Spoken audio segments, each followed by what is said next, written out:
प्रितीच्या बाबणीनो तुमकां सगल्यांक देव बरो दीस दिवं म्हणटा.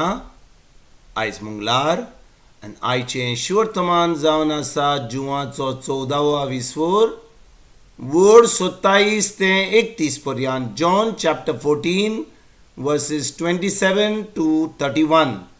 आनी आतां आमी पयलें देवाचें उतर आयकुया. शांती तुमकां दवरता, म्हजी शांती तुमकां दिता. संवसार दिता तशी हांव ती तुमकां दिना. तुमचे काळीज उचांबूळ जावंक दिवं नाका, तोगली भिरांत सोडात. हांव वेतां आनी हांव तुमचेशी.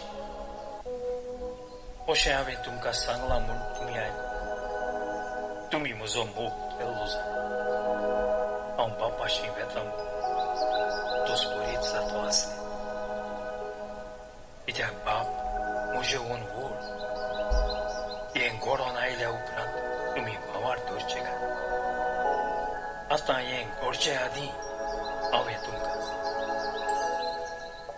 आनी तुमचे लागीं चड हांव उलोवचो ना. ह्या संवसाराचो अधिकारी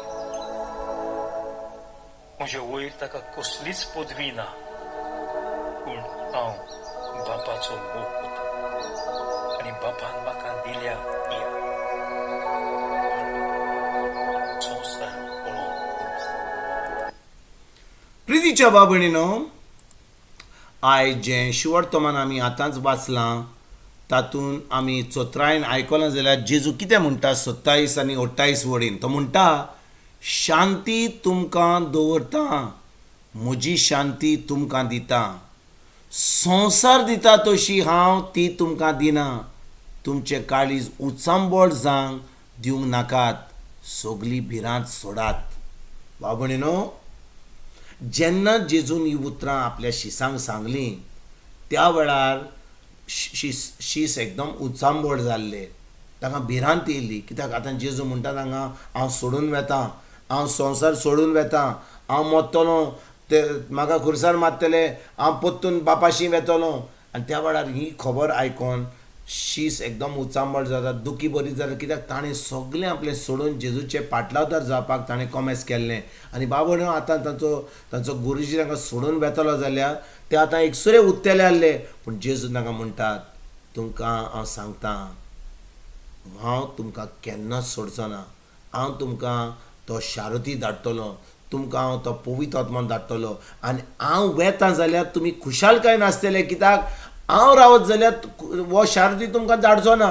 म्हणटच भाव भयणीनो, जेन्ना जेजू तांकां म्हणटा शांती तुमकां दवरता, म्हजी शांती तुमकां दिता, म्हणजे कितें?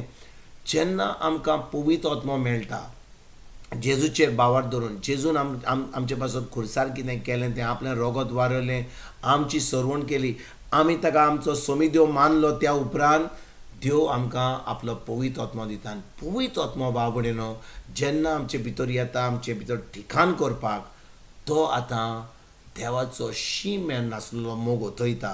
म्हणटच पवित्र आत्म्याचें काम जावन आसा आमचे भितर आमकां देवाचो मोग अनुभवून दिवपाक, आमकां शांती दिवपाक. आनी जेन्ना आमच्या काळजान, आमच्या मनान आमकां शांती मेळटा, आतां बाबा सगळी आमची जी भिरांत आसा ती पयस वता. म्हणटच आमी आतां केन्नाच उचांबळ जावची ना. म्हणटच उचांबळ जावपाक आनी जेजूचे शीस जावपाक, जेजूचे पाटलावदार जावपाक हें सारकें न्हय. जो कोण जेजूचो पाटलावदार, जो कोण जेजूचो शीस, तो केन्नाच उचांबळ जावचो ना. ताका सदांच शांती आसतली, कित्याक ताणें देवाचो मोग अनुभवला. तो खरीपणी देवाचें उतर ताचे भितर रिगून आसा. तर आयज बाबा आमीच आमकां एक प्रश्न विचारुया, आमी खरेपणी उचांबळ जाता?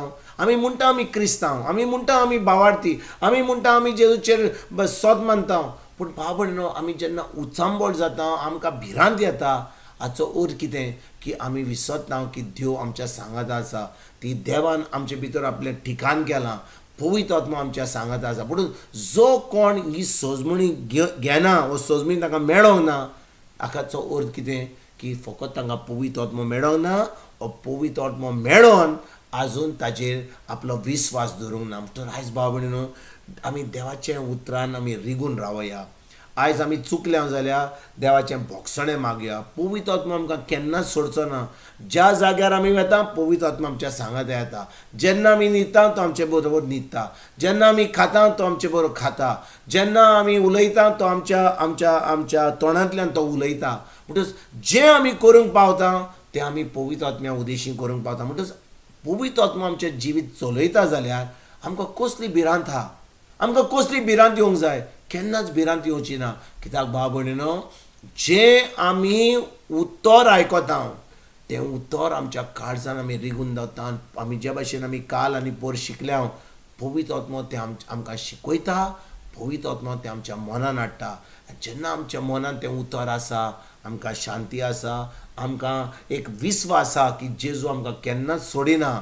पवित्र आत्मा आमकां केन्नाच सोडिना. आमचो स्वर्गीचो बाब आमचो मोग कोत्ता. शी मेन नासलो मोग कोत्ता. जितली आमी देवाच्या उतरान रिगून रावता तितली आमी शांतीन रावता.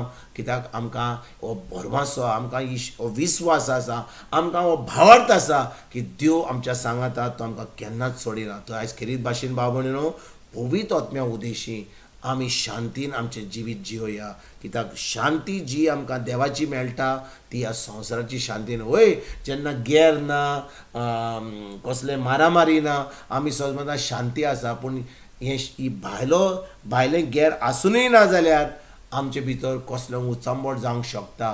कित्याक आमी आमची चोत्राय जेजूचेर ताच्या उतराचेर पवित्र आत्म्याचेर धरिनात. जर आमी चुकल्या जाल्यार खेरीत भाशेन आमी देवाचें भोगसणें मागया. आनी आयजतान आमी देवाच्या उतरान रिगून पवित्र आत्म्याचो आवाज आयकून पवित्र आत्मा कितें सांगता तें आमी करुया. आनी जितली आमी पवित्र आत्म्याचें उतर आमी आयकता पवित्र आत्म्याच्या आदारान आमी चलता आतां आमकां देवाची शांती, ही शांती जी संवसार दिवंक शकना ही शांती आमचे भितर आसतली. आनी आमी खरेपणी एक जैतिवंत जिवीत जिवंक पावतलीं. हेंच जिवीत जियोवपाक आयजतान आमी सुरवात करुया. तुमकां आनी तुमच्या फॅमिलीक एक बरो दीस हांव उडयता. आनी परतून तुमचे कडेन उलोवपाक फाल्यां हाजीर जातलो तुमकां सगल्यांक. आमच्या सर्वंडारा जेजूची कृपा, आमच्या सर्गीच्या बाबाचो मोग आनी पवित्र आत्म्याचो एकवट तुमकां आनी तुमच्या फॅमिलीक हांव आवडटा.